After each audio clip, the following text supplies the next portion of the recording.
introduce myself to the patient. I'm going to let them know what we're going to be doing. I'm going to give them pain medication 30 minutes prior to the procedure. I am also going to check the chart, see how many gauze pads were packed into their wound and how it was measured. I'm then going to wash my hands and put on gloves and my PPE. I do have a face shield. I'm supposed to wear a face shield, but we do not have them in our kits.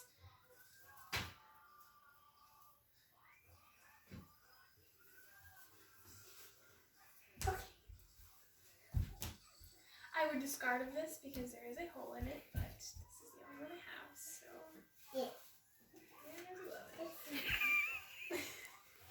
Alrighty, then I'm going to put on my gloves.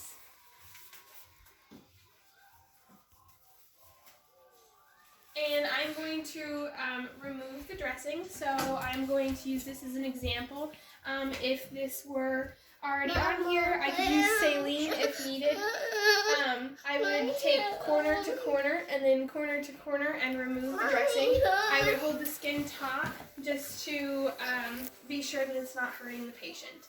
I would also, after that is removed, I would check for signs and symptoms of infection. If I would check the color, drainage, the amount of drainage, and the odor. Once that is done, I'm going to then measure the wound. I'm going to tie this real quick. I would wash my hands and change my gloves.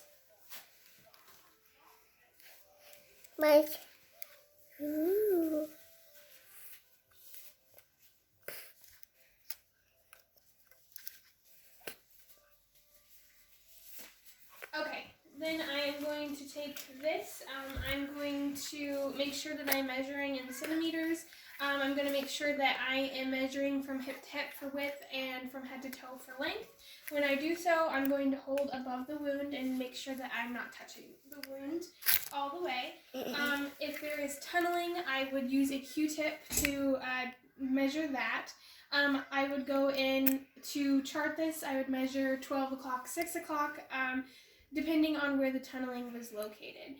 I would go in and measure and pull straight out, and then I would discard of this in my trash receptacle.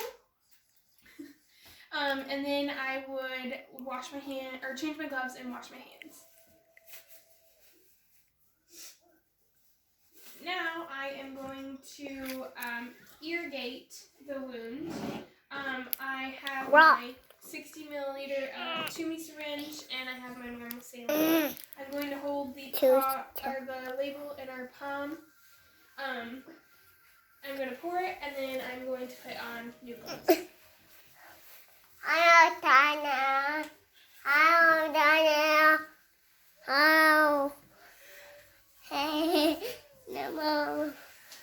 Okay, once this is poured, I can draw up, and once it's drawn up, I'm going to hold this, start from the top. I'm going to hold it 2 centimeters away from the patient, and I'm going to go in a back and forth motion. And I'm going to continue to do this until it runs clear. And then once that's done, I am going to wash my hands and change my gloves. And then I'm going to obtain a culture. I'm going to get a culturette. I am going to come straight out and straight in, measure, and then go back straight in. I would make sure that I am measuring in a healthy skin area. I wouldn't want swath or eschar to be in my culture. Once I've cultured it, I'm going to put the patient's name, the type of culture, my initials, and the date as well on the culture, and I'm going to put it in a biohazard bag and send it off to the lab. Once that's finished, I am going to then take off my PPE and discard of it according to the facility guidelines. I am then going to organize my workspace, and then I'm going to begin to pack the wound. I'm going to open up my space, get my trash receptacle organized. Alright, and then we are going to open up. I am going to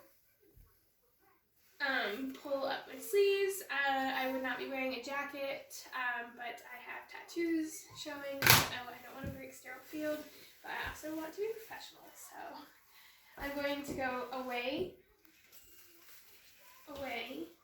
towards the patient, towards me. I have 1/4 of an inch to work with. I'm then going to grab my sterile gloves.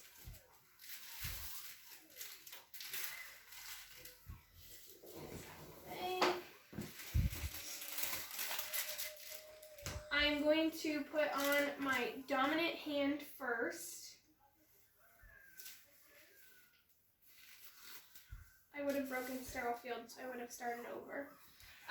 Since this is on, I can now organize my kit. I'm going to take my ABD pad out. I'm going to take out one gauze pad, and I'm going to fluff these up so they are not sticking together. I'm then going to come around, and I'm going to grab the normal saline, and I am going to pour into the gauze pads to get them moist. Once that is done, I can come back and put on my sterile glove.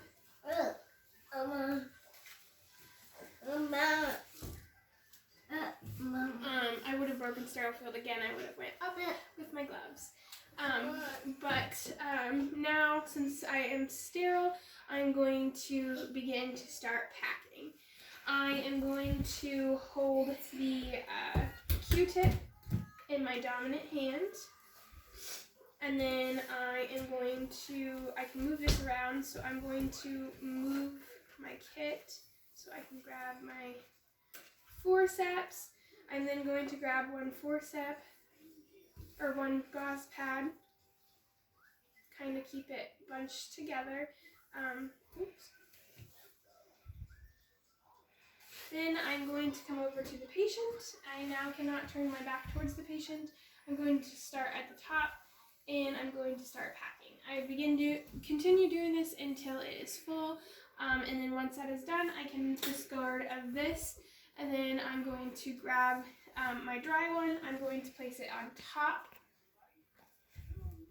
Then I'm going to grab my ABD pad, make sure that the blue line is facing upwards, and place that on my patient. And then we are going to time and date this, and put your initials as well.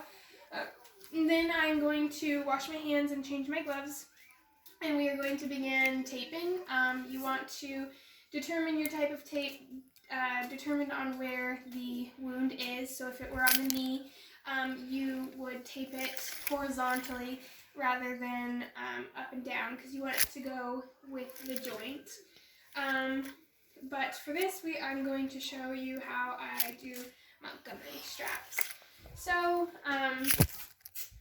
you're going to get your tape. You're going to fold 2/3 of the tape down. Then fold it back. Then you would cut down the middle. Once that one is ready, then you would prep another one.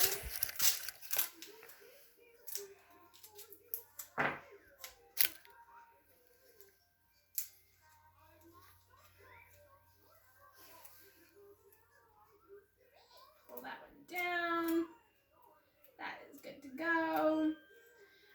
You would be facing these on the inside. You don't want much tape on the patient's skin, so you prevent further injury to the skin. And then you can take your gauze and cut that.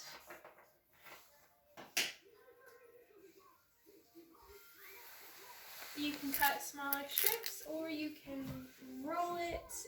You don't want to roll it too much to prevent pressure on the skin. So you're going to stick them through the holes.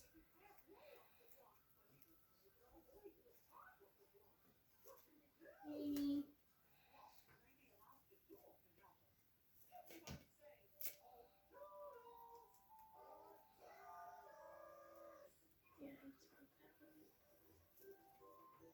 Slip this through the hole as well. Then when you tie it, you're going to tie it off to the side so that it is not on the wound. I would have tied a longer gauze pad.